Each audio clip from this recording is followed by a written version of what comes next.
Good morning.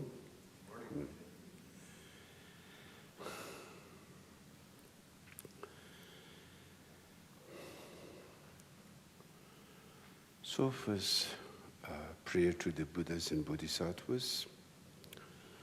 Om no zenam darajino no pe, taji juju no jubayi, sangi judangida. Kuna jaza daja taji sho, de meji basi no go, chimbeki bagado. Kuna gumba jaja no baja, lumbo darbasa rabadane, simjedum jelo. Hizm de batsirap double de, tinsam de bedashi. De varjubagala chazalo, jambejano badenda jese, cherezimo. Say ni botaban brze, numgeni bobajo gondozon, ubeta jebe. No bodavarati, ni mai chazalanum de jebecho, chanjo simpagala chazalo, rinjin the judaji. The joboza yung kamala, nyadadunda banzabe. Menugeze wonjur colode, rinjin the judge, shadenje, judo yawachi. Yuzongo, timbe pepe, trashe, samogala, chazalo, sumbashim botajo. McDonald Yabo Yugozo, Pajabodano, Mimizon, Namtes Sellers. Tishola don Tundoje, Piwanda Chiting in the Sassumus. Jidin Gawagala Chasalo, Dajating the Chawasumbala, getting your Sawa, Kunjini, the Debe, something. Trashi daily bosom so parasho, Chumne, Paragumbuchis in Jabayana Chasalo, Kangiluted. In Danum Tarazave, Chingitu, Jesus, Jinigito, Galabaze, Godazabasara, Mariamudu. Rosoguna Pujita Zayana to Jing and the Zone, to the Jeto Numuno, Legajato to Zeche, Mariamus. Chingitu Zaratinum, Denisa Jesajeter, the Indians, Gazetebeko, Churajada, Dalum, Jampariana, the Umar of the Northern Umar of the Northern, Marapanadi, Marapanadi, Marapanadi, Marapan. Ummarapazanadi, Ummarapazanadi, Ummarapazanadi, Ummarapazanadi. Ummarapazanadi, Ummarapazanadi, Ummarapazanadi, Ummarapazanadi, Ummarapazanadi, Ummarapazanadi, Ummarapazanadi. Kurum the Jajishin. Ubetina, Sherabratinum, Lebazimage. Gumboja Bayana Chaza de Concertabar de Baum, Joseph. Gumboja Miati, Kimeporiatomo, Concertabar de Baum, Joseph, the young Gumboja. Kime Parian to watch, Concept of the bomb choose it.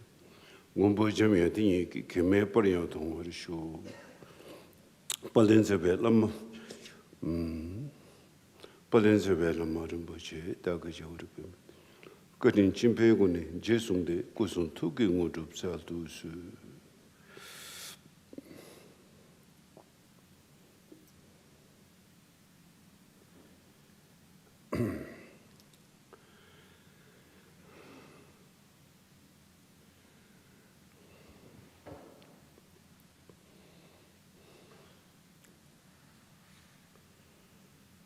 So today, before we do a sitting practice of meditation, I'd like to explain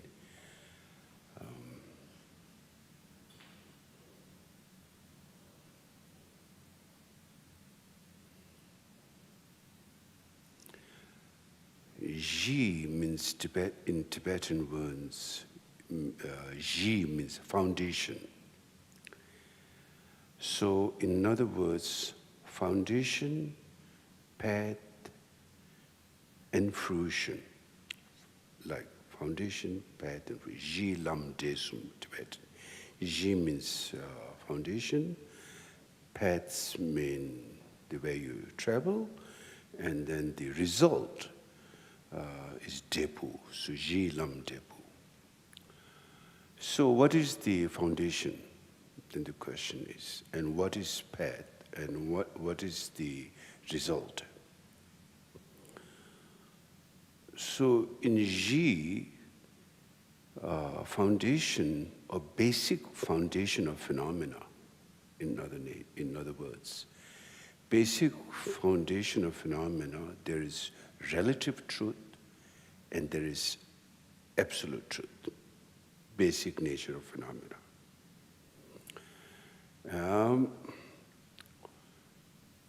And so when we speak about relative truth, all our, that includes our subjective emotions, thoughts, imagination, all those conceptual thinkings, as well as the objective phenomena, mountain, trees, ocean, and everything, objective phenomena and subjective phenomena. That is on relative truth. But before, when we speak about the foundation, there were two truths. One is relative truth, one is absolute truth. So, relative is constantly changing. Phenomena constantly change. Our emotion changes, our thought changes. Therefore, it's called relative. You know, it's a dependent origination. It's not independent state. It's a dependent origination. Therefore, it is relative truth. And it is truth because, for example, fire is heat, water is wet, earth is firm, wind is light, space is open. So those are all the foundation of the phenomena of relative truth. It is called relative because it's not absolute. Because they change. They're conditioned nature. They're not unconditioned nature. Anything conditioned will change, is impermanent, it will decay, and it will dissolve. Anything nature of condition, which is based on interdependent. Interdependent is conditioned phenomena. So that is in Buddhist teaching called the relative truth. Now then there is absolute truth. That is what we today in modern times, physics, science, all trying to discover the reality of phenomena. What is really going on in our life, or what's happening, what is the reality? Again, here, then when we look at reality, we look at the reality of subjective nature, and we look at the reality of objective nature, which includes every phenomena. Nothing is left. You know, all external phenomena in objective, the nature was the reality, and was a subjective reality. So when we look at the objective reality, it comes to, when we analyze, investigate the true nature, the reality is objectively based on atom. As far as objective is concerned, it's based on atom, finally. And of course, there are many levels of atom. I don't know even those names, but you know, they're scientific, there are many names, molecule, whatever you call.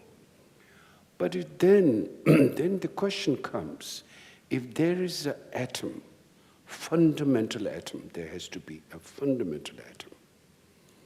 If there is a fundamental atom, is that an independent fundamental atom that can stand by itself without any corresponding or dependent on any other factor, or it is based on other factors? Question comes. So this is the question that has been pondering in the minds of scientists. They thought there is something called God particle, which is independent, not based or dependent on other factors. And we all have the notion there must be something fundamentally real, because we feel real. We experience the I real, we experience the individuality real, and we experience all phenomena like this gong is real, this is, you know, we feel there is a fundamental iPhone. There's fundamental Samsung, there's fundamental Nokia, which is gone now. So it's not fundamental anymore. We all know that on the grosser level. But still we know at some point there was something called Nokia. So we still have a grasping to that.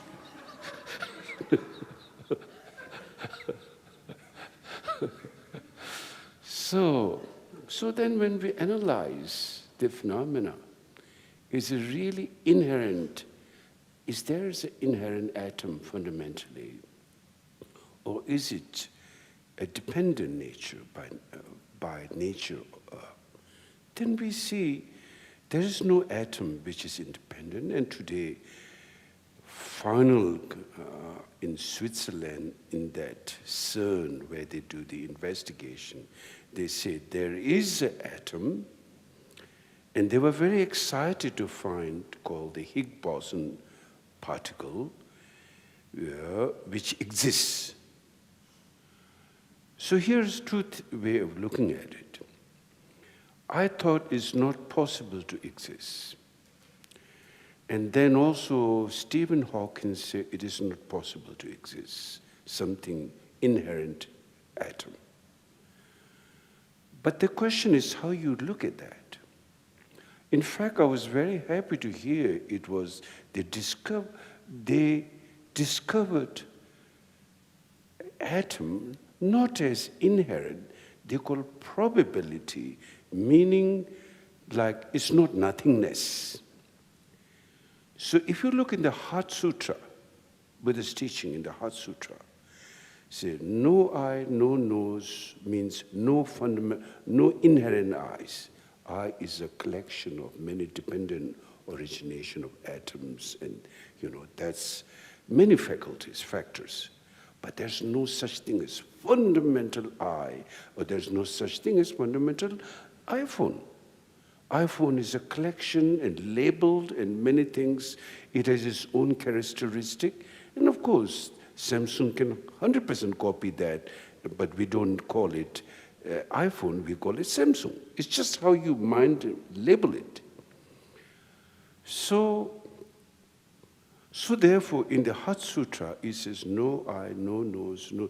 When you investigate, you don't find inherent eye, inherent nose. That's what it meant. It doesn't mean you don't have a nose. You do have each, country, each tribe's race have their own specific nose. And my abbot, a very great abbot, he passed away. I still didn't understand. Because sometimes when he gave teaching, he used to say, what human being needs is a nose. What human being needs is a nose. I thought, wow, I never asked question, what is, I think without nose you may look funny. So maybe that's the only reason. So he used to say, what human being needs is a nose. Okay, let's leave it that way. So no fundamental, no inherent nose, no inherent. So then, because that teaching was very important, because we have the notion of fixation in our mind. And the problem with the fixation, then we see phenomena in the wrong way, whether it's objective phenomena or whether it's subjective phenomena, such as our anger, and all the affliction comes because the mind is stuck in a fixation of aggression, hate, greed, and all those phenomena, which in essence is not really like that. It's a phenomenon which appears like that, like your dream.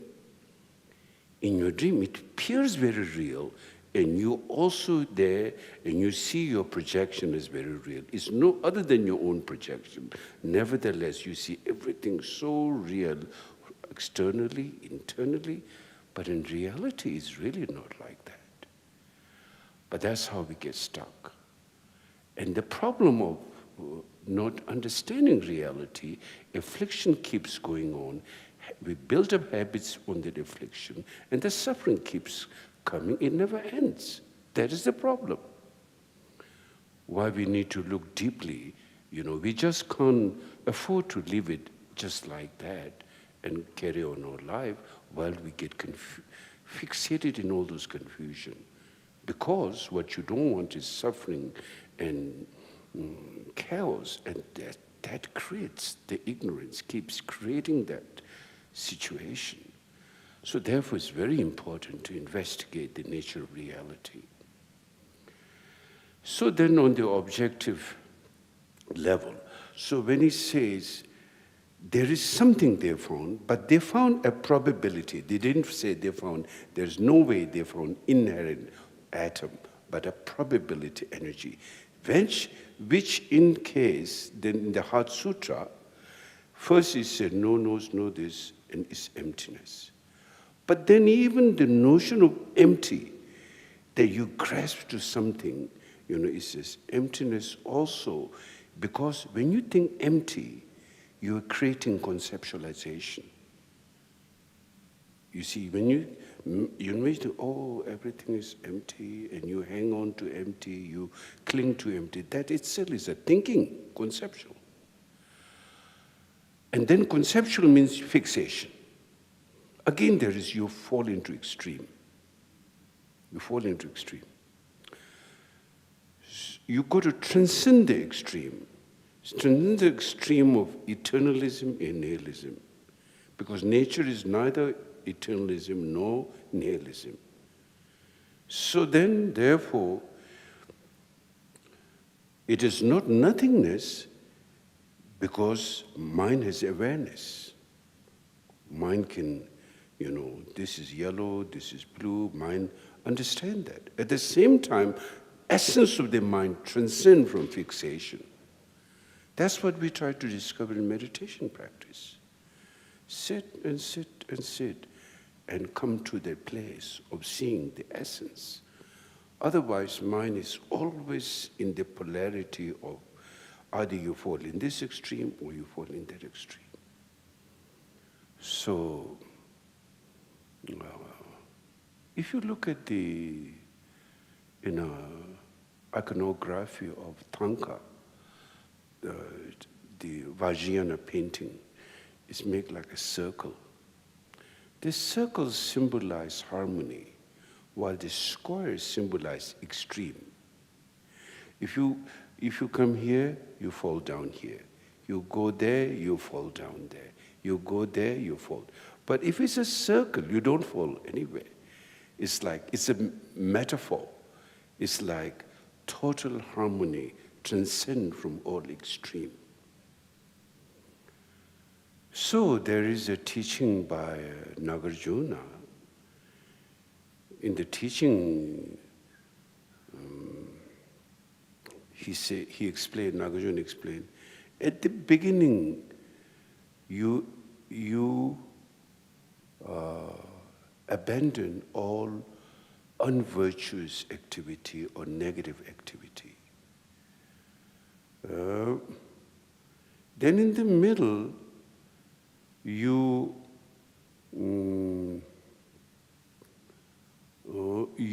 abandon the fixation notion of I, the self. At the end, you transcend all extremism. Even you think, oh, I doesn't exist, that itself is extreme. It's very deep, because when we really look at our mind, there's a grosser level of mind, there's a subtle level of mind, very subtle level of mind. And right now, we just engaging in our grosser level of mind day to day. We're not really looking deeper to the subtle level of mind. Let's not talk about the very subtle level of fundamental goodness. It's not possible without,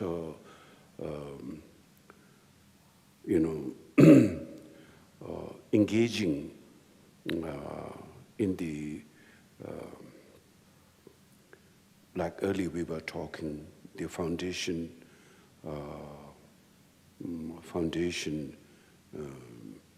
of the true truths, relative truth and absolute truth. Then in the middle, how you want to traverse your mind, how you want to get deeper to yourself, who you fundamentally are, your basic goodness. How do you come to that? Is by accumulation of two kinds of merit, it says.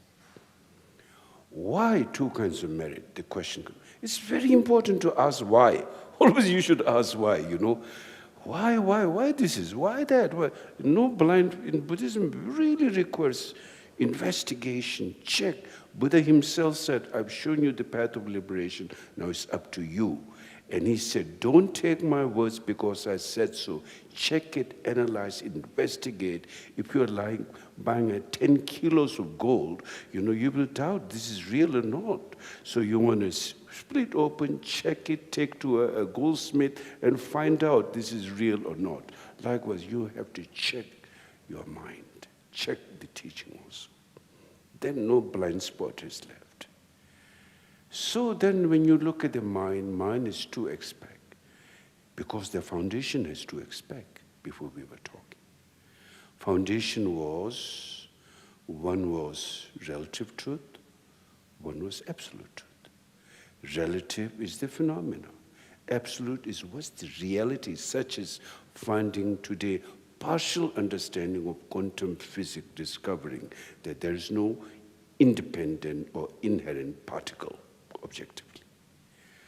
And now as far as subjective, science is still a long way to go, but they're starting now. Now they're understanding that there is something, it's not the brain which is the functioning, but there is something in autonomy body called mind. They're beginning to see that. In fact, training of their mind changes the brain effect. Training of the mind changes the brain. And so they did a lot of study on those, So these are all scientific basis too. From the Buddhist point of view, this is 2,600 years ago, realize, subjective reality, nature of the mind, and objective reality. In fact, so many books are written from the Hinayana level of teaching, Mahayana level, debates and debates about, or question about objective reality and subjective reality. So anyway, so on the basis on the two relative, so again then the question comes, why, if there is, why in the middle we have to practice virtuous or positive deeds, abandon negative deeds, and then the other part is meditation on reality, emptiness, Buddhist teaching called nature of emptiness. Because the reason why we need to engage in that too, after seeing the foundation, is because mind is to expect. Mind is a spatial space, I would say, the nature of spaciousness, like a space. And that space is indivisible with awareness. Because if there is a conceptual thought, the conceptual thought has to dance. If there is no space, where is going to dance? You will be fixated from immemorial time. If you have anger, you'll just be anger. If you have, some other emotion, you'll be just stuck with that emotion. If you have this emotion, you'll be stuck. The thing is, your emotion changes due to many factors. It means that awareness is based on the space, and the space is which creates all possibility of awareness, of the colors and sights and smell and taste and all the experience happening, because there is a space. And if there is no space, we will all go crazy then. We will all be fixated right now. And in fact, unmovable. That's not possible in the nature of phenomena. So therefore, the space and the awareness is indivisible. So the space nature is, space means here, is fundamental ground. Like ocean in meditation teaching is called oceans and the ocean waves. Ocean is like the space, and the waves is like the awareness, all our thoughts, emotion. But they are not separate from the, waves are not separate from the ocean, neither the thoughts and emotions are not separate from the space also. And we have problem because due to our dualistic habits, ignorant, dualistic habit. We always separate those two. And in fact, when we speak about space, we get stunned. We don't know what we're talking. And in fact, we say, you're spaced out. Wake up, where are you? Sometimes, Because that, and then when we speak about space, many levels of space, dullness space, stupidity space, and if someone hits a hammer on your head, you're like stunned. Or you take some drugs, you are stunned. Those spaces are not fundamental space. Those spaces are like part of the expression of ignorance. And so in meditation practice, therefore, it says, don't fall into the state of dullness, because that's the wrong way you're entering. So wake up from that dullness. If you allow your mind to sink into dullness, then they say you can be born as a bear or groundhog in your next life. The bear go into hibernation for 6 months, like completely spaced out. Or sometimes, and there are many levels. For example, if you meditate, and if you draw too much inside, you sink, then you can also get into a space of completely not knowing what's going on. Even in the front, someone is doing something, you will not notice because you are like absorbed into. Very dangerous also. Many levels of space, where there's dullness space, absorption space, many like that. That has to be clear. One has to work with a teacher, which my experience is like this. Traditionally, when the meditation is done, the teacher and the student work. 1 week, go and do meditation, come back, and then again clarify. Now those today, due to time, we all busy schedule, not possible. But you can do, and then when you have experience, you should clarify with me. Otherwise, you will not know which space you are getting into, and that can be dangerous. You see, meditation is, if not done properly without the teacher, is very dangerous, because you're not knowing where your mind is entering into. What kind of space? You can imagine a clarity space. Like, for example, I'm not gonna,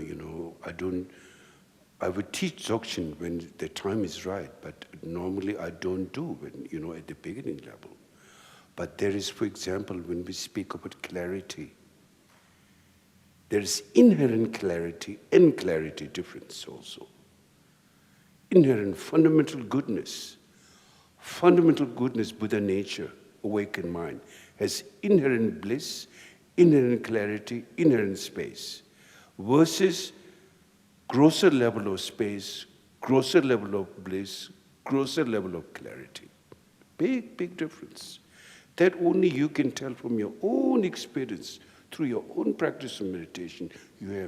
It's there. You have to bring that out through your sitting practice of meditation. So for that to go deeper, for yourself to go deeper, you need to understand first is the foundation of relative truth and absolute truth. Then in the middle, how you traverse the path to get the essence of it by accumulation of true merit, it says. And the relative merit, all whether you do charity works, whether you go help your mother on a Mother's Day, help your fathers on a Father's Day, hopefully there's a Brother's Day and Sister Day and whatever day. In Nepal, they even have a Dog Day, and I've seen all the dogs get flower. Kathmandu Valley, all the dogs were dead with flower, which is good. It's a tradition, maybe it's nice, I don't know. But everyone has their day, which is good. So actually, we all have our own day if we can go deeper to our inherent nature. This all the time, But since due to our tremendous, habits and being trapped in that ignorance and habit, we're not able to see that. And we fall into extreme all the time. You see, that's the problem. And when we fall into extreme, then we, first of all is stupidity, falling into extreme. Then one stupidity leads to the next stupidity, it's endless thing. Then we say, my religion is better, your religion is bad, my view is right, your view is... Then we fight, make wars, we kill. There's more war in the name of religion than, in this world. So many things happen, Shias and Sunnis and Catholics and Protestants, and many things happens. But in the meantime, everyone is stuck with their fixation. One doesn't see that, but one is seeing outside. So this is called ignorant. So what one has to do in the middle is the two virtuous practice in the Bodhisattva yana. Then one of the most powerful practices is called the Bodhisattva yana practice in the Buddhist teaching, where the practice of 4 immeasurable and 6 paramitas are practiced, starting with the practice of Tonglen. This 4 immeasurable kindness, immeasurable, not just kindness, immeasurable kindness, immeasurable compassion, immeasurable rejoice, immeasurable equanimity. There's the Bodhisattva practice, and 6 paramita, generosity, ethics, patience, diligence towards that qualities, and samadhi, one-pointed concentration, and wisdom finally. 6 paramita practice, day-to-day practice. 4 immeasurable and 6 paramita. Of course, we can all agree that is great practice. And then, by practicing the 5 paramitas, in the middle there is the relative merit and absolute merit. By practicing the 5, which is the generosity, ethics, patience, diligence, and samadhi are like, one can also see them like relative, causal thing. And the ultimate is the shunyata, emptiness, transcend from all fixation. That is the wisdom, prajna. And for that one does meditation. So for example, if you're doing generosity, usually, you give some bread. I tell you a story. In 1983, when I came to America, so I was in New York City. Interesting experience. At that time, I was wearing a robe, and I would go outside, and in the subway, they do kung fu thing, they've seen all these kung fu movies. They want to challenge me, maybe. So one day I was going, and so I saw a beggar. I didn't have much money, so I gave him 10 cents. 1983 is more than today, 10, but that's all. I have like altogether $100, that's all, and there's most of them I spent $20, $30 left, so I give him 10, 15 cents, whatever. He added some more and gave it back to me. He was angry.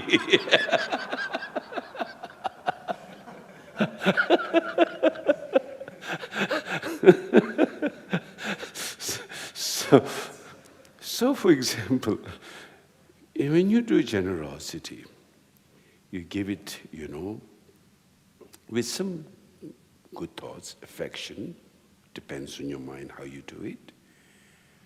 Then after that, normally we, which is perfect. I'm not saying it's a bad thing. You take rejoice, you feel satisfaction, wonderful, you create good karma, good deeds, and you will have a result to that. It's the nature of phenomena, cause and effect. But then, oh, I did good.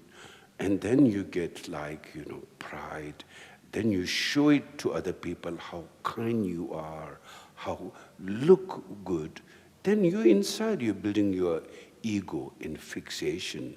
You're taking credit. You see, the fixation never leaves you away. And really look at the nature of fixation. It's affliction.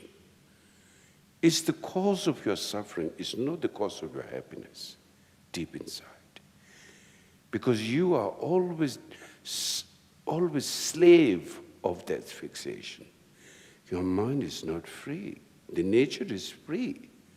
When we talk about mind free, nature of the mind deep inside is free. But our habit of fixation doesn't allow us to see that. And that's where we get into trouble with all other afflictions. And all other affliction brings suffering to us and confusion in our life. So therefore, practice of bodhicitta is so important. Constantly, it almost like, in a way, it's very sad that we need to be reminded of compassion. We need to be reminded of kindness. We need to be reminded of, forgiving and patience. But our afflictions are like spontaneous. They're ready to react with circumstances, whatever we face. Anger, aggression, judgment, hatred. All those pollution, mental pollution, which brings suffering. The way is looks so spontaneous. And we don't care about it. And and we live with that. And then we say, oh, I love myself. I get surprised when I hear that, especially Hollywood actors and actresses. Oh, they have so much pride. Oh, I love myself. In the meantime, so much suffering. It's not that, I think they're stupid or anything. But how mind when the pride and ego and emotion builds up, then your own, pride, which brings so much afflictions. It's not necessarily, Hollywood actresses. We all do. They are like very celebrities. Sometimes we see that. But for me, anyone with affliction, anyone with affliction, when they say, I love myself, I get very confused. I say, wow, that's it. They couldn't see. In the meantime, they're going through a lot of suffering. You can see from their face, you can see what's happening in their life. You see, it's an object of compassion. They're not an object to be loved or object to be looked down. All beings have fundamental goodness. But, when our society gets bankrupt with inner qualities, then we begin to take pride in our affliction. That's the thing, in other words. Our society gets bankrupt with spiritual quality. Then people don't know what is good and what is bad. Completely ignorant. Then when you take negative as something good. And then result is tremendous more suffering, endless suffering, which we all try to be free from those, but it doesn't happen. So therefore, Nagarjuna's teaching, he explained, Dakchi Chava Dukisim, the mind of ego is the mind of demon. Ego, because it's fixated. It doesn't free you. And it brings all affliction. And that is demon. What else demon is there? If there is demon with the two horns, you can shut the door, you'll be fine. Or you can today buy a big bank locker door, spend $5,000 and you'll be inside. No, this inner demon, our own affliction, is the real one. External, there's nothing. There's nothing there. Our own inner confusion, ignorance is the demon, or whatever we want to call it, negative force. And that is due to ignorance. And can we get rid of it? Yes, we can get rid of it. It's just a question that you need to see that And then you got to work with that. So therefore, of course, we all, regardless of what kind of being, humans, animal, creatures, even the tiniest bug, you see a little ant, so insubstantial. If you go next to it and your feet is there, dark, it stops. It's fear. Because it's think there's some suffering coming, or death coming, or something. So you see, the same fear. We may have a bigger body. That doesn't mean that their fear is less, our fear is more. Same thing, the consciousness. So the fixation, and due to the negative karma, then the physical body that we embodied, right now we are a human being. But due to, if there's a lot of negative karma, one can be born into an ant. And then even there are so many beings, there are trillions and trillions of beings who have no body or so subtle particle. Even in the microscopic you can see, how many, I saw one time in National Geographic, on your body, there's, what kind of strange thing going in your nose and your eyes and ears. Scary looking, all kinds of things, We don't see with this gross eye, but with the subtle microscopic, you can see that. And there's so many beings, like beings of between birth and death, Bardo beings, like ghost, like spirit. They don't have a physical body. They couldn't get it because they're trapped in a negative state. So I had one time very interesting experience. During one time, I was in my meditation. I went to the bathroom and then there was this mosquito, this tiny little mosquito, able to suck my blood. At least it has a body compared to a being who has no body. It is able to take my blood and give me a little pain. I thought, wow, quite a good job. It has something to suck my blood. There are others who want to suck my blood but couldn't suck my blood. So, you see, this phenomenal realm, so many things due to negative karma.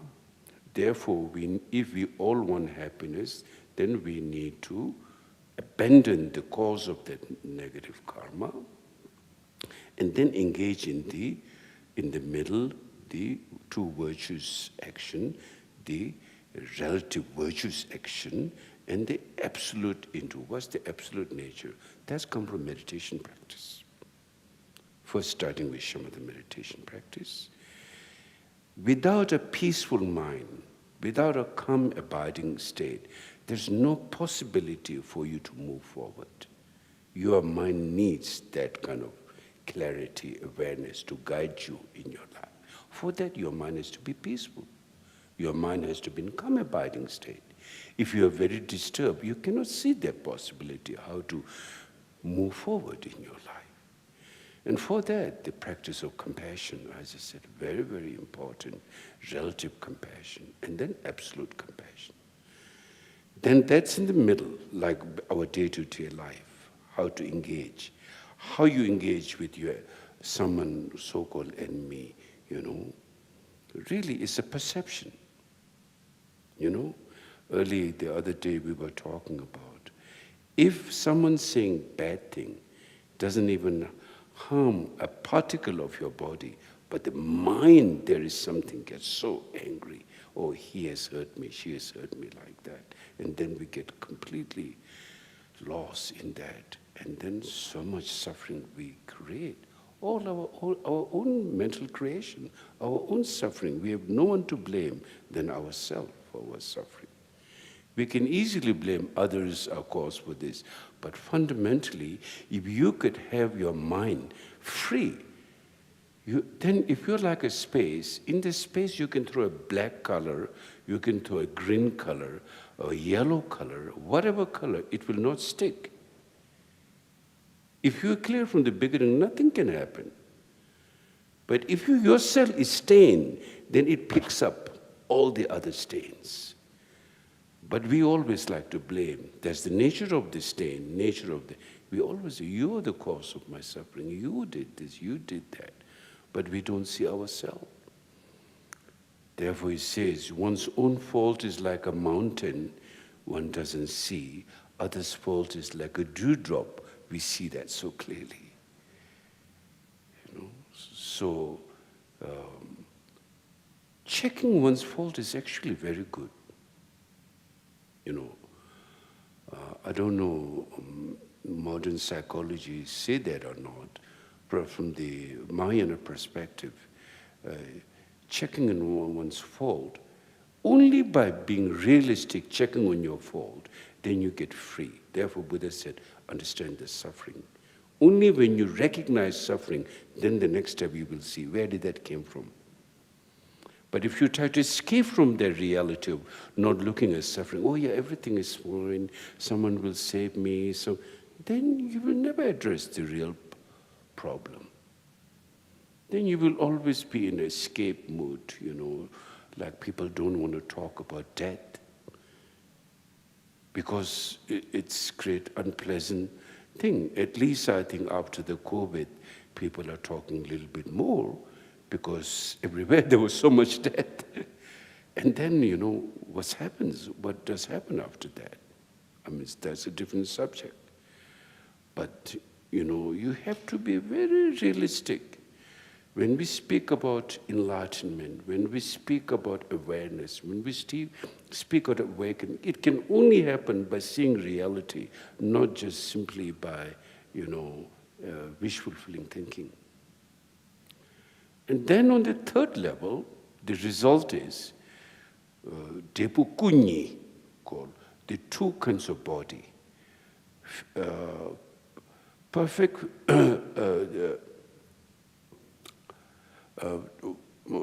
Depu Kunyi, the perfect body, which is the expression of the mind, because all expression of the mind. If you're a human, is expression of your mind. If you're a donkey, is expression of your mind. If you're an ant, is expression of your mind. It's the expression of when you see your psychosomatic body in your dream, that's the expression of your mind. Where else is it coming from?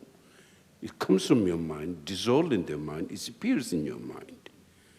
It's that which we call, even right now is a psychosomatic gross phenomena. Nighttime is psychosomatic subtle phenomena. That's the only difference.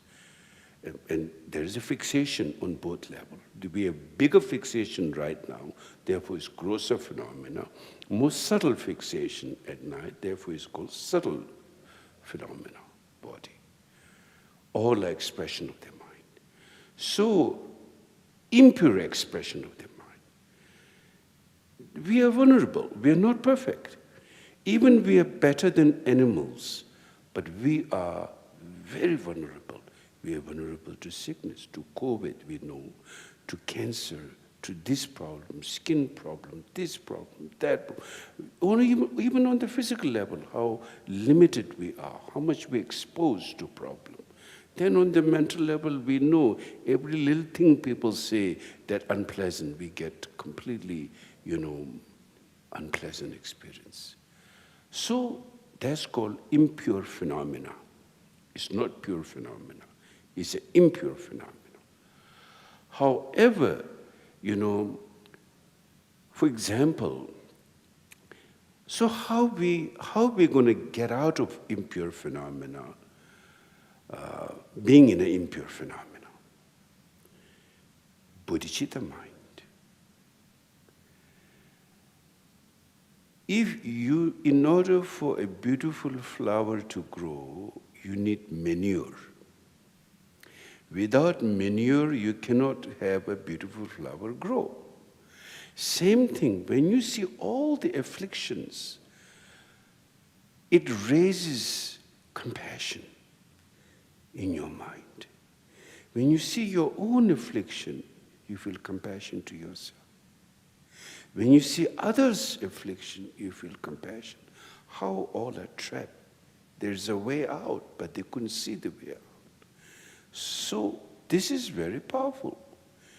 So we cannot, so there is that's the difference between the Hinayana practice in Buddhism, Mahayana practice, basically the two way of approaching enlightenment.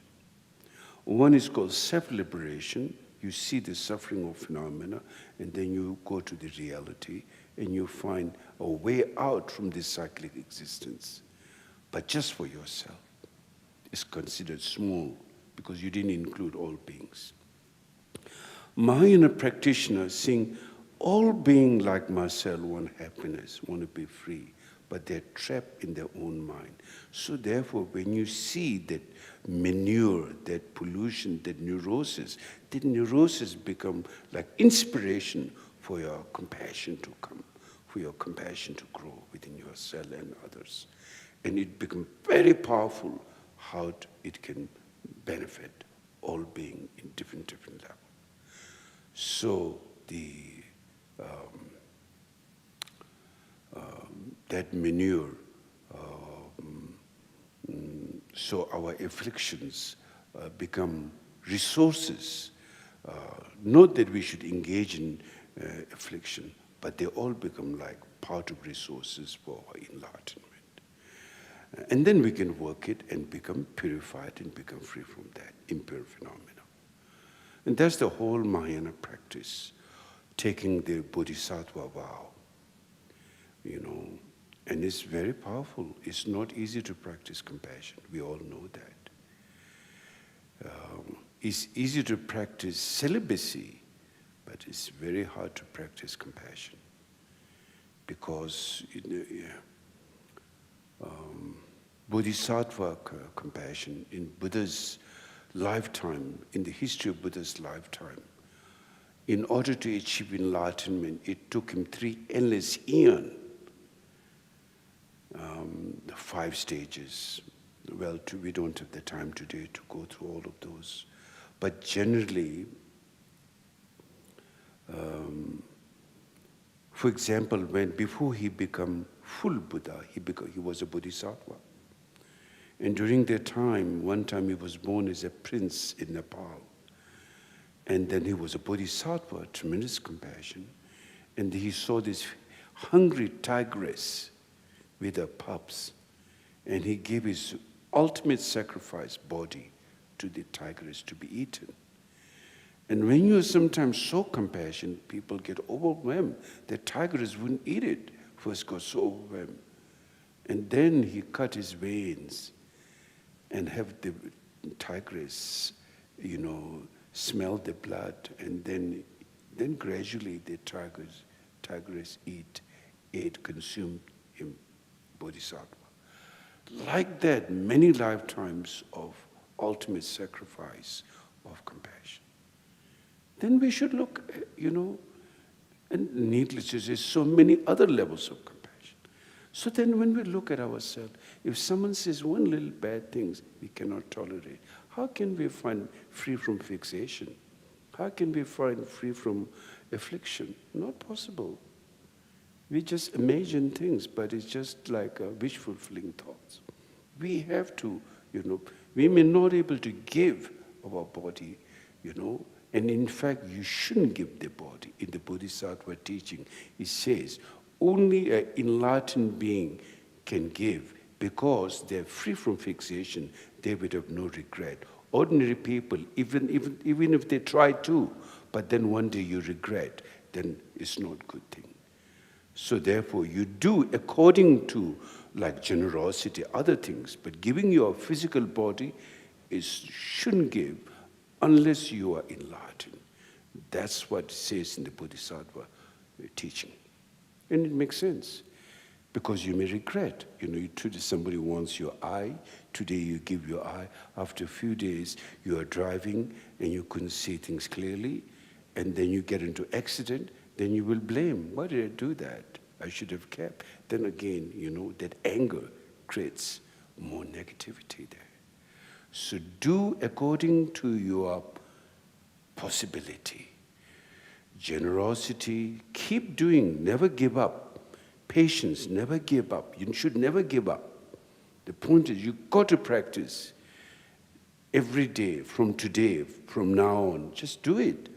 But do it, don't force yourself, but, grow with that. Grow. We say grow, not decay, but grow your bodhicitta. Don't decay your bodhicitta.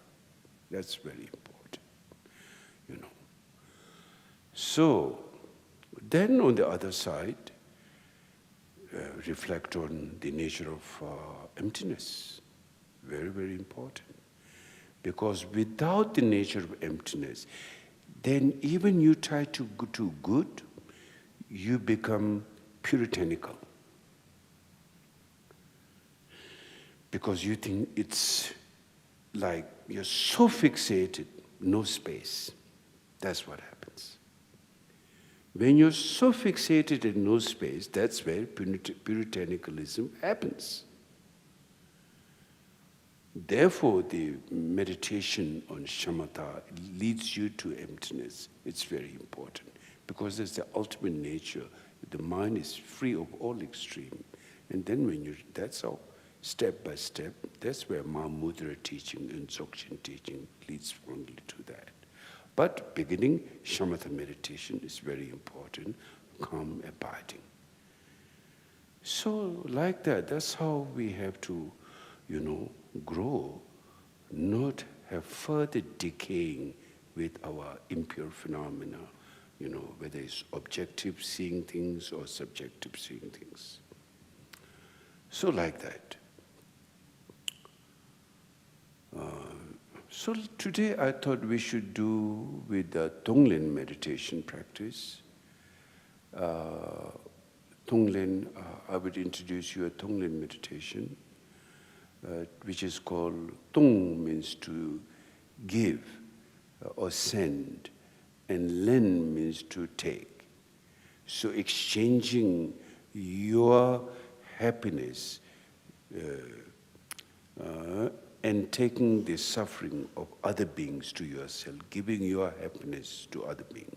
So we cannot just do that with every being. You need to keep some, let's say your father, your mother, or people you love, that you feel how they're stuck and what you can do.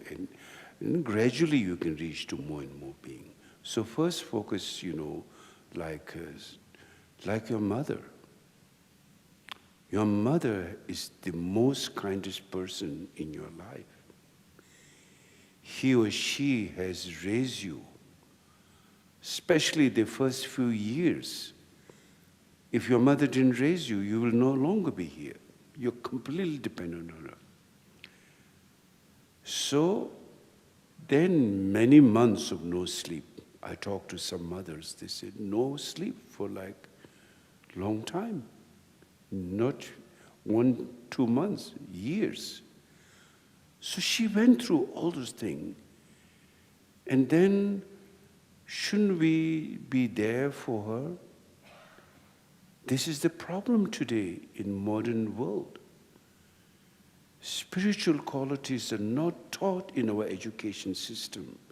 So people get so ambitious in materialistic things, and no concern for others' happiness, others' well. Particularly the most important person next to you is your mother and your parents. So no way of repaying their kindness. Just like even it's a shameful thing to say, I think, oh, I survived my mother for 3 days. I hear like that. I get shocked. How can you say like that? Your mother raised you for years and years, and she went through so much pain, and now, once in a year you go to see your mother for 3 days, and that is like something big deal. Well, she went through so many years. That's not fair also. And, and it's, of course, it's a very ignorant way of seeing things. So therefore, starting with your mother is kind to you, but she's not enlightened herself. So she has a mistake, she has a fault. But it's that fall that we were talking earlier, the manure that you can use for inspiration of your heart to open and then reach them and heal and transcend. So therefore, bring someone in your objective meditation during Tonglen to someone you feel very strongly connected first. And then you have no fear of taking, even if I could relieve their pain for a day, or even for 5 minutes, even for 1 minute, even for 1 second, whatever it is, So when you breathe in, you take their suffering in the form of like a black color, goes into you, and then when you breathe out, in the form of like nectar, clear light, goes to them, like that. Then, but here's the ego part. Ego will come. Oh, you shouldn't do that. You have your own problem. It will add more problem to you. Don't do that. That's what the ego has been doing with us all the time. It has never let us grow. It has never let us come out of that space because it's kept us like a slave, a prison, and we've been a slave of affliction and slave of ego, which has done nothing but problem and suffering. So finally, when you do that, it purifies your karma. It doesn't make you polluted or anything. And you shouldn't be intellectual. You should feel so gentle, like tears come out of your eyes. Feeling, you have to feel deeply in your heart. Not just, okay, Rinpoche said, it's good, okay, I will do it, because it's not going to hurt me. Whether it hurts you or not, you should do it. If you think, oh, yeah, okay, I will do it. It's still safe, isn't it? Is it safe? That's the problem. That's how the demon of ego, the force, come like that. So you should be fearless, practicing compassion, you should be fearless. So let's do that way, okay? Sit comfortably. When you breathe in, take the suffering into yourself. When you breathe out, give all your happiness and joy to them.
humans' major suffering, suffering of birth, suffering of old age, suffering of sickness, suffering of death, all kinds of suffering. Animals' realm suffering. On the surface of the earth, there is dogs, cats, all kinds of animals. In the ocean, there are all kinds of mammals and fish and creatures. Small one eating big ones, big one eating small ones. So much suffering. Then the space, so many beings. The 6 realms suffering. Hungry ghosts, hell realm, demigods. So whatever suffering, if you can just, while you're in a one sitting session of meditation, which we have never done, we have always glorified our ego, but never thought of others that we can do something for them. So at least for one session today, let's practice compassion for all those beings. Take their suffering, give your positive energy to them.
now do shamatha meditation. First, relax your mind for a moment. Completely let go. Just don't think anything. No need to think meditation or this. Now just relax. Rest for a while. Just rest.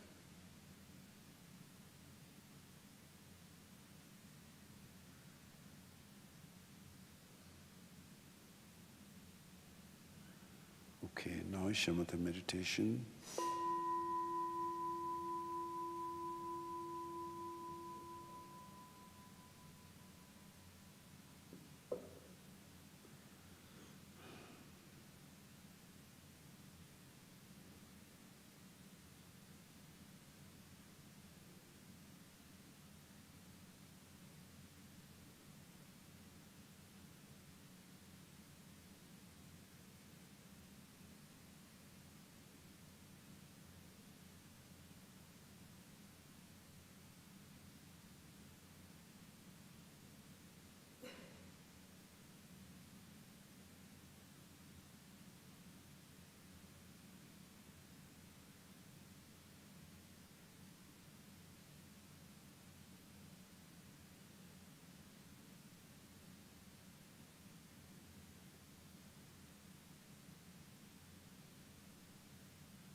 can stretch your legs for 5 minutes.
So if you have any question answer, we can have some period.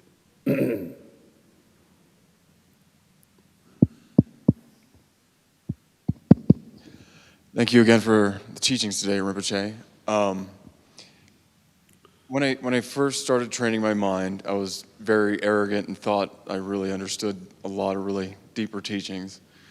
But then over time, I noticed that different afflictive emotions, it was almost like I had a dialectic with each one for maybe even a year. Shame and blame was some problem for a long time, then aggression.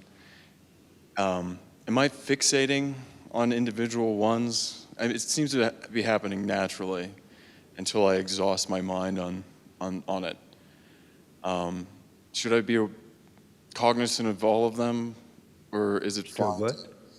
Is it fine to kind of think of one for a long period of time, or should I be more aware of all of the afflictive emotions?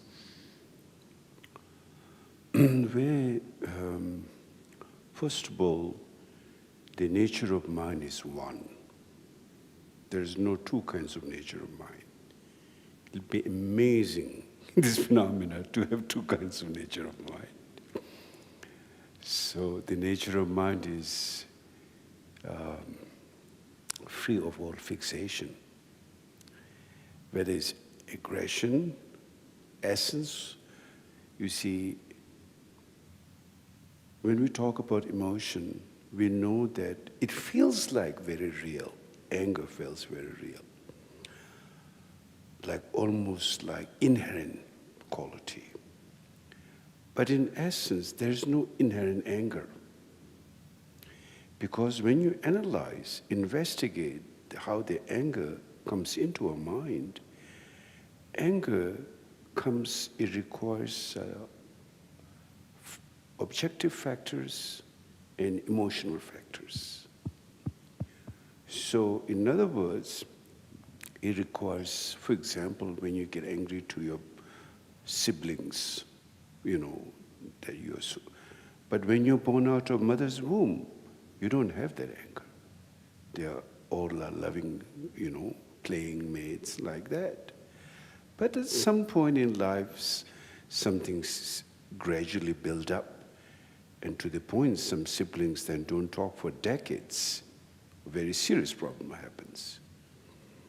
So it shows that it has built up gradually.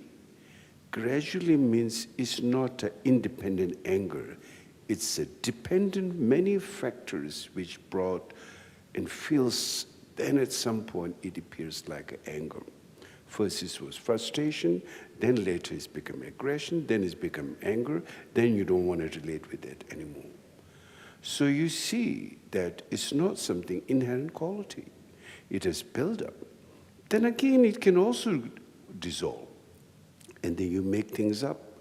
Either you say sorry or you do something, and finally, with the support of friends and family, and then things get resolved, and then you're out of that. So what that really shows, the nature of whether it's anger, whether it's desire, whether it's jealousy, whether it's envy, all emotions are not inherent fixation. They arise due to circumstance at that moment. But at the same time, its nature is emptiness. It's devoid of emptiness means devoid of inherent anger, devoid of inherent existence. It's a dependent phenomena. Therefore, it appears to be like that. At the same time, since it's dependent, there is always a space. We talk about it today. This space is the healing spot. This space is where things get resolved, things arises, things get resolved. That's why without this space, we will go crazy. As I was saying, we get fixated, then all afflictions can make us crazy. Because it's happening, it's cleansing at some point all the time. It's like a mini washing machine. If we don't have a mini washing machine, we'll be so crazy. So sometimes pain is happening, karma. when we speak about karma. Karmic, we can clearly see what's happening in Russia today. You know, the war was started, and 2 days ago, they were infighting on the news. So, and of course, it's something, any negative actions is a reaction, is consequence to that. Our experience of happiness and pain or suffering or joy is based on our karma. Karma, mental karma, speech karma, physical karma. It's based on that. So when there is pain, let's say, due to a consequence of negative karma, it's painful, but at the same time, that pain is in very subtle level also, I think, is like cleansing it. Any cleansing has a nature of some pain. When you wash a dirty clothes, it's never going to come clean white. There's some dirt and smell and everything will be there. But we always, I'm not saying pain is great, but pain purifies also. For example, like someone like after going through a lot of pain, then you come out of it. After you have paid back, pay back time for something bad. And then it purifies. Because if it doesn't purify, that means there is no space. It's a fixation. Mind is a space. So it's a very, it never, that's my own investigation. It doesn't say particularly, but it does say, it's nothing in the teaching it says, for example, when someone goes through a pain, of course, we don't want anyone to go through a pain. And we do every effort to resolve and make how to not to have that pain. But when there is so much negative karma, we go through emotional pain, we go through physical pain of all kinds. And they are also purifying us in a strange way, or in a good way. Who is purifying? Because it's not inherent nature. The reason why it's being purified, because it's not inherent nature. So then, people find resolution, resolve. So when you do, now in other words, when you do sitting practice of meditation,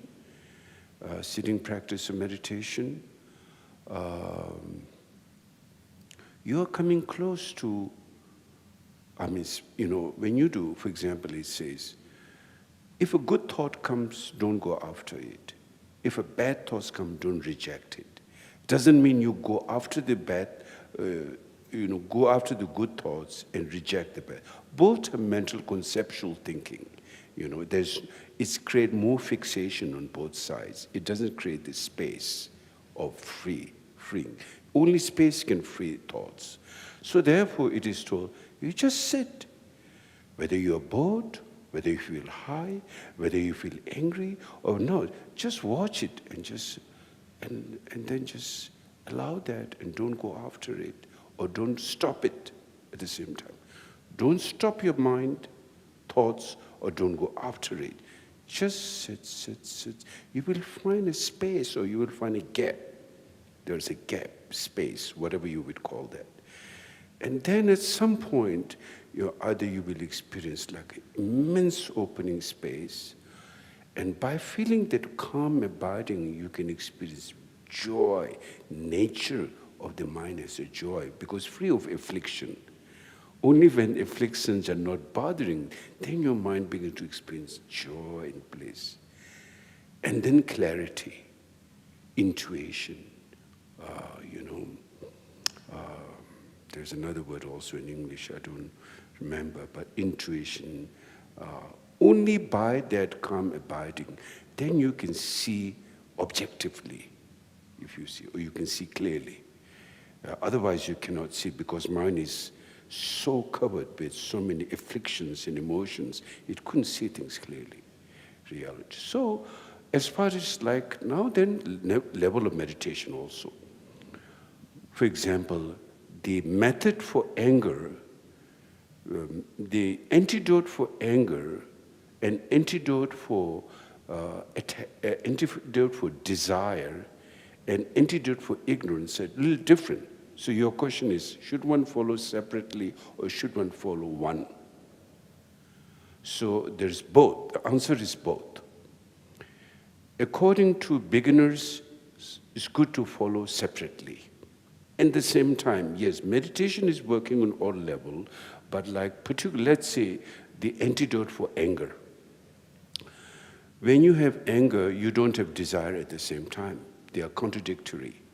You know, the emotion of anger and emotion of desire at the same time is not possible. They're different in nature.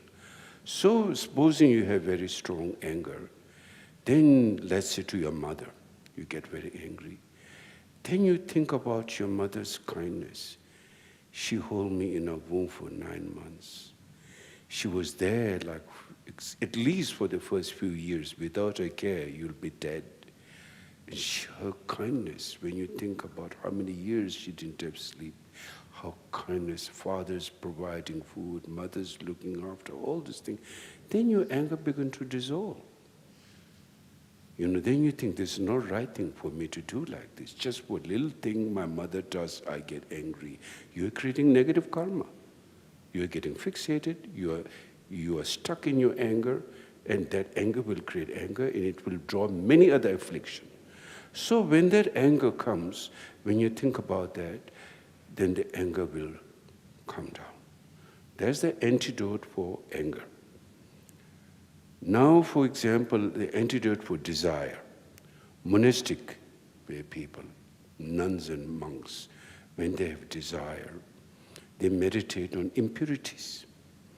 So if they desire, the opposite sex, then they'd see the inside, behind the skin is lungs and guts and blood and mucus and everything dangling and hanging behind the skin. You have no desire.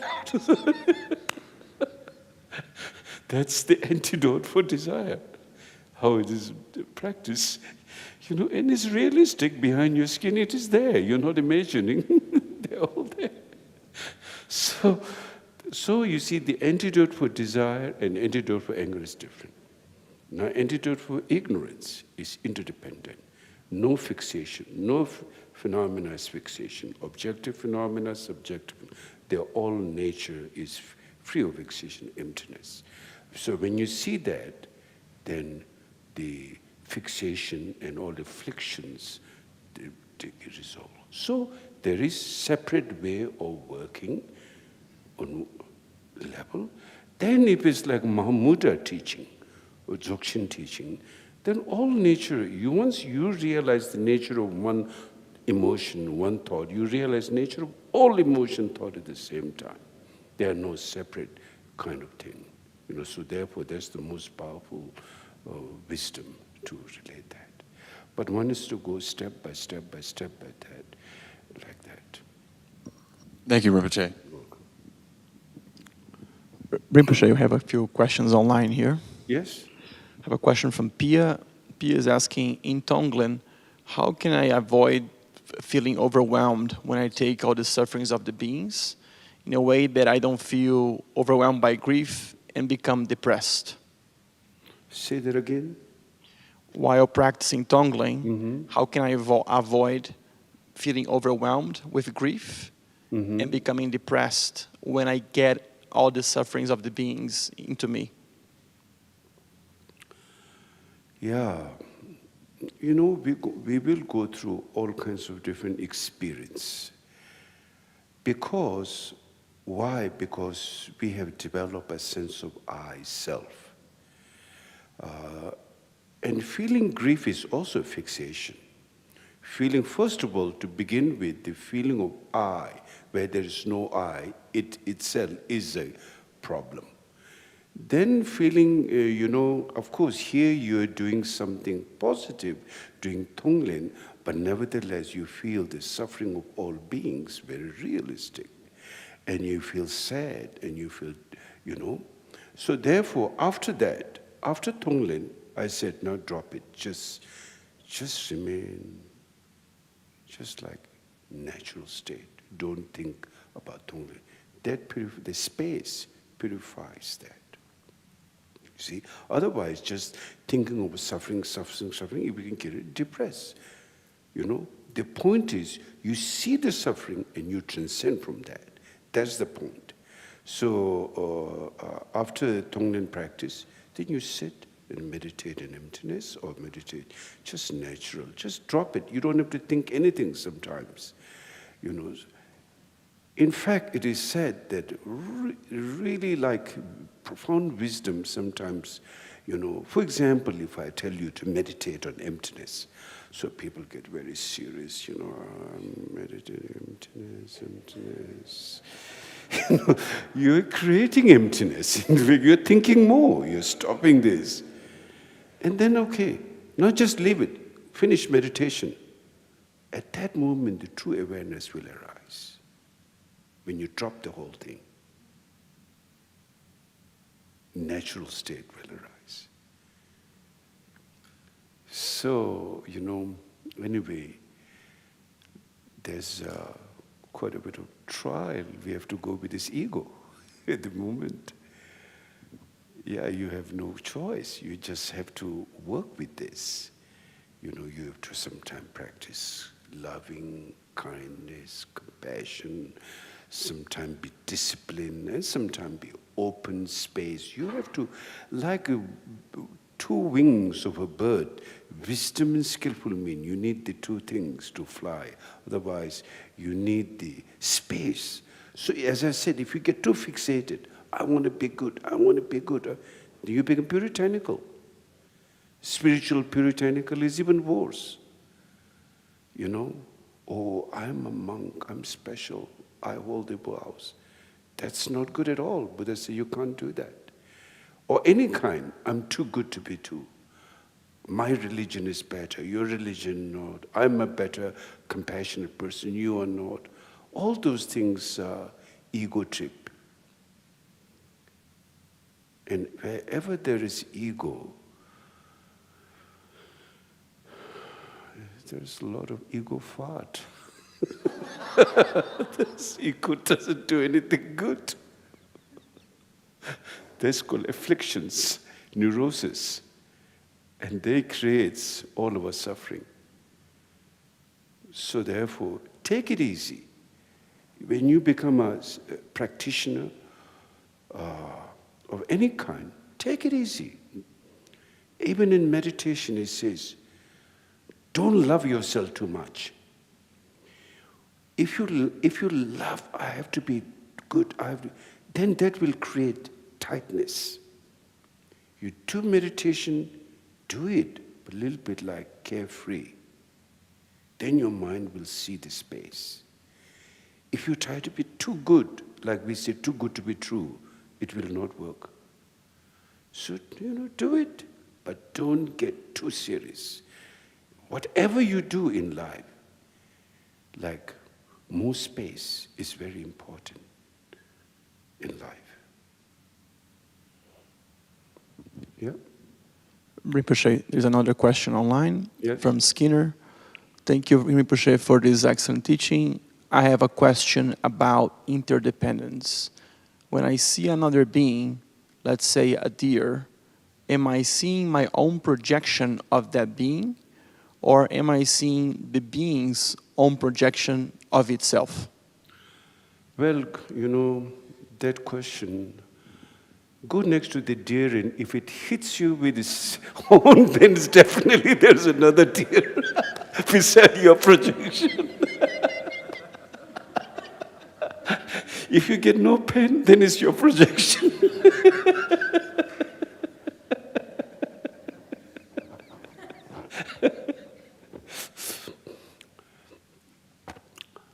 Nangwa means appearance.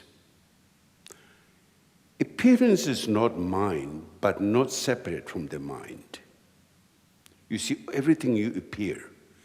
If you see appearance is not mind, but not separate from the mind. If you see appearance is just your mind, then you will get, you sit next to a deer is even better.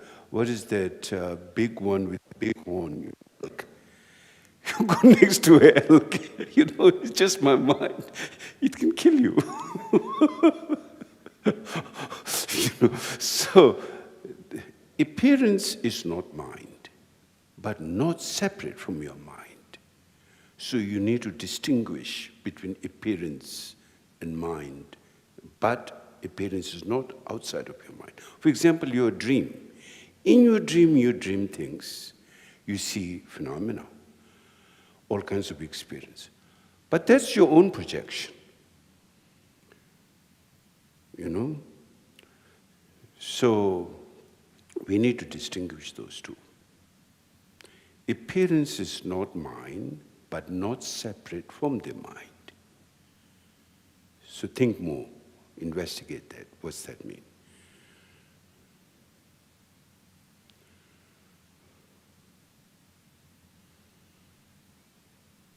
Here?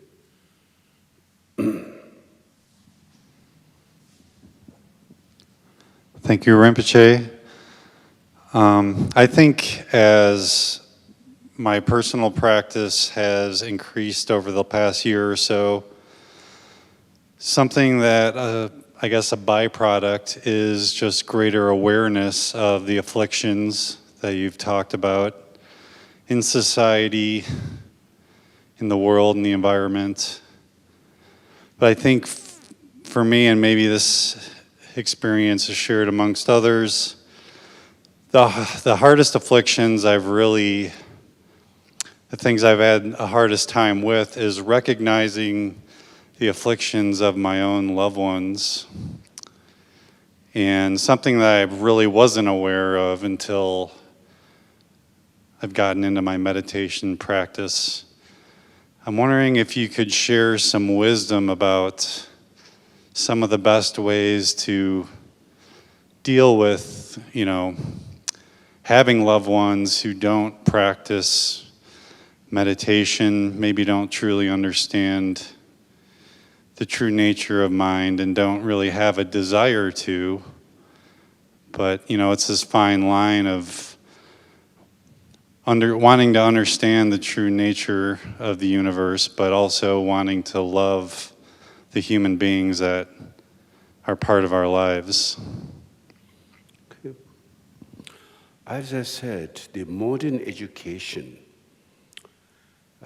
in the 20th century, or 21st century, 19th century, whatever, focus more on development of material, but not development of spiritual qualities.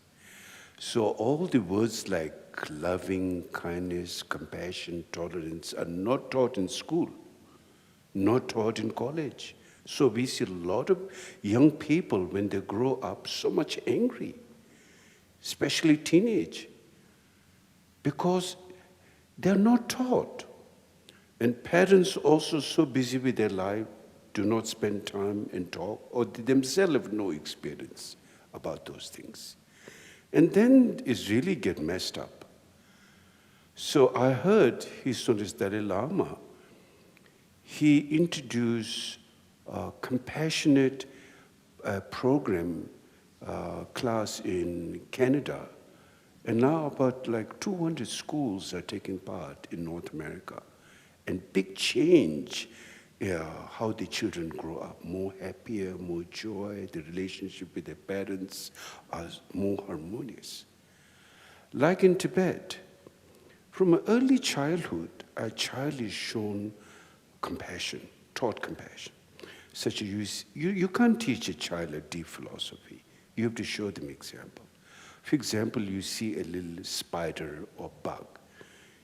Normally if there's not very good, they will just crush it and kill it, or, You're taught, if a bug is crossing it, you're taught to respect that life. Take it and put it in a safe place.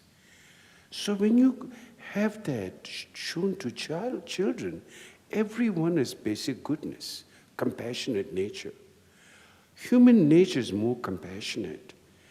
People love to, you can, side effect, or I don't know is the right English word, but part of the effect of basic goodness is people want to be peaceful. You know, people want to be, when you get them in the morning, you think, I'm going to have a good day today. I will go and sit and meditate and then do something good and bring me joy, bring others joy. Nobody thinks, maybe very few possible, but nobody generally thinks, who am I going to kick today first? Who am I going to beat today first? Abuse today. That's not really our fundamental nature. Fundamental nature of all being is basic goodness. So therefore, you teach them how to grow that within them from early childhood.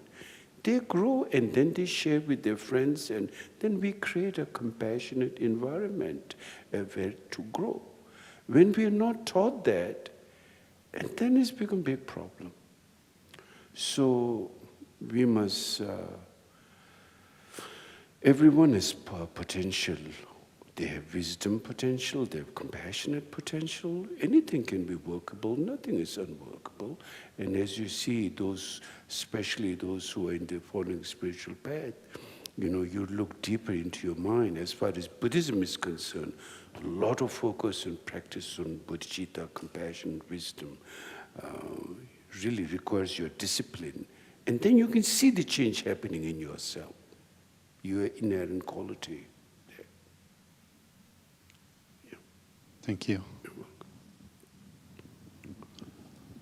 Rinpoche, there's another question online. Yes. From Allison. So Yes. Allison is asking, when doing Tonglen, is it best to focus on one being's suffering, or is it okay to meditate on one being or a realm and then another being or many beings in one session?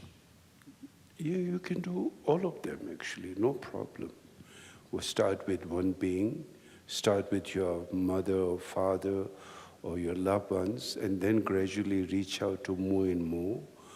And then when you see immense suffering, like think about people in Ukraine, how much suffering they're going through.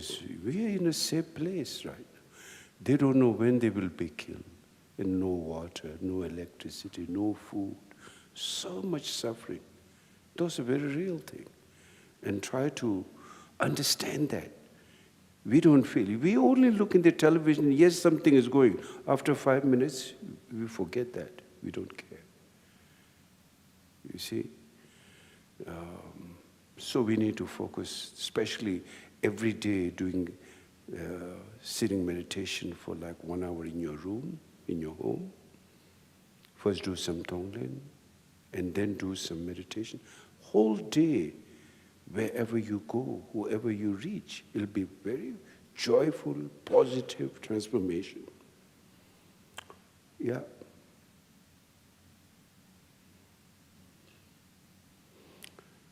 Any more?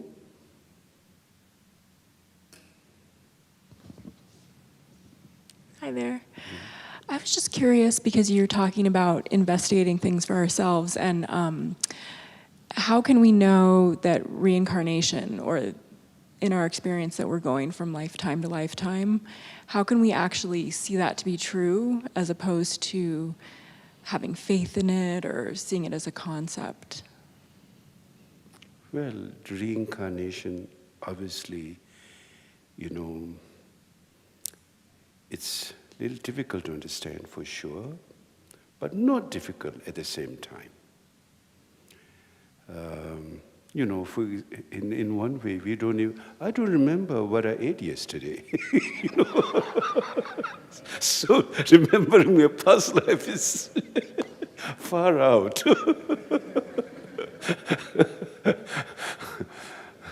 So,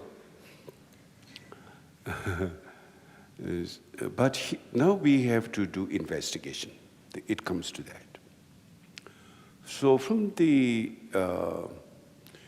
when we do investigation, Buddhism and science can work together. But other faiths have problem with that.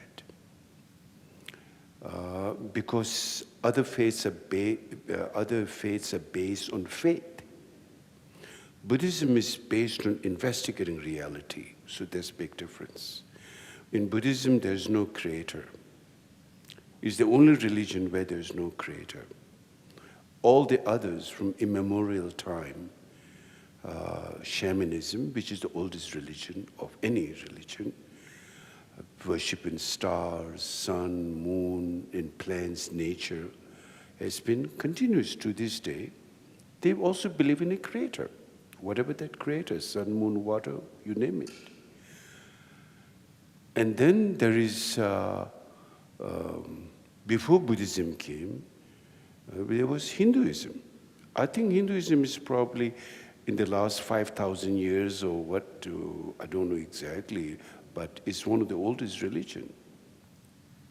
One of the oldest religion in the world. Christianity came after Hinduism, Buddhism, then maybe after that, Buddhist Christianity wasn't there before. And so when we investigate whether it's in Hindu teaching, there's like 21 creator, Shiva, Brahma, Indra, all those gods. Then when Buddha came,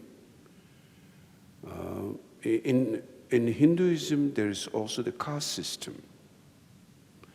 It's pretty actually mean caste system. It's very, very casteist, it puts you in a compartment. There's high caste, low caste, this and that. But at the same time, Hinduism is very sophisticated. Sophisticated in a sense, they have shamatha meditation. They do. Hinduism have studied on psychology, and different Hindu teaching talks differently about creator. Some say there's external creator, some say there's like creator, but is somehow half creator, half view, this and that. Anyway, they're different version. So now, in modern days, science become very important, investigation of reality. So this science, until quite recently, says that brain is the one which is doing the thinking. And now this scientific community understanding that brain isn't the only thing. There seems to be another entity which is autonomy by itself, mind. Because if you say my brain is the thinking, then even dead person has a brain. Einstein's brain is still somewhere there. You should do a lot more investigation today. It's not there because the consciousness of Einstein is gone out of that. So therefore, I think brain has important neuron effect based on gross emotion thoughts.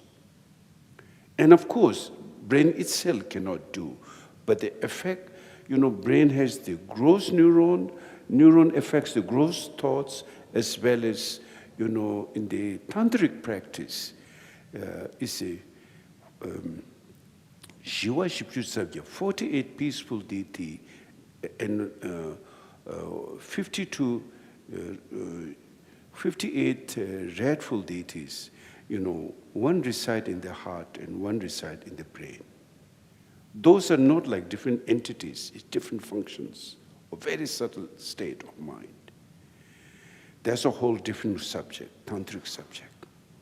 But overall, when we see that mind is not an object, consciousness is not an object, clearly now, they have looked through the, microscope and everything, CT scan, you name it, everything. There's nothing, an objective mind, consciousness they can find.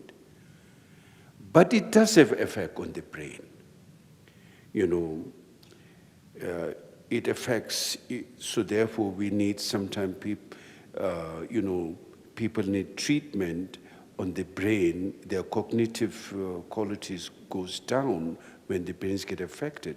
But it's interdependent. Right now, if I pinch you here, you will get pain. But if the dead body you pinch, nothing will happen because there is no consciousness. So consciousness is an independent autonomy body beside from material objective body. Therefore, that is what is based on reincarnation, you can say. Based is that awareness, memory is a continuum of that consciousness, of that mind, is what past life, present life, future life goes like that. That's the closest thing one can understand. Yeah.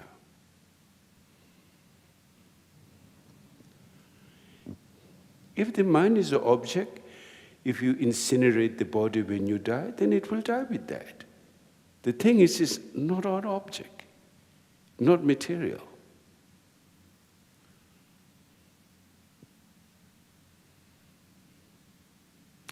Okay, let's do world peace prayer. In the world in general and in this nation, may not the names, disease, famine, war, and suffering be heard. May virtues, qualities, and merit and prosperity greatly increase. And may continuous good fortune and sublime well-being perfectly rise. In the world in general and in this nation, may not even the names, disease, famine, war, and suffering be heard. May virtues, qualities, and merit and prosperity greatly increase. And may continuous good fortune and sublime well-being perfectly rise. In the world in general and in this nation, may not even the names, disease, famine, war, and suffering be heard. May virtues, qualities, and merit and prosperity greatly increase. Fortune and sublime well-being perfectly rise. By this merit, may all beings gain omniscience. Thus defeat the neurosis and negative actions which are the enemies. From the turbulent waves of birth, old age, sickness, and death, from the ocean of cyclic existence, may all beings be liberated. Thank you. Okay. Thank you, Rinpoche. So Rinpoche, we've got a big week of teachings coming up here. So Rinpoche will be leading us in a soak practice, which is a feast offering on Wednesday night. So setup is at 5, and the soak will start at 6.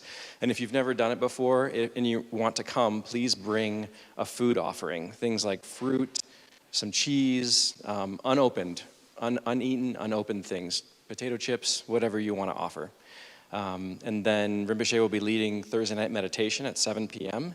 And then on Sunday, he'll be leading morning meditation again. And then Monday, we're doing a healing practice called Nolsang. And so all of that's on our website as well as on our email list. And if you haven't signed up for our email list, it's on the door, or just outside the shrine room doors on the right. Thank you, Rinpoche.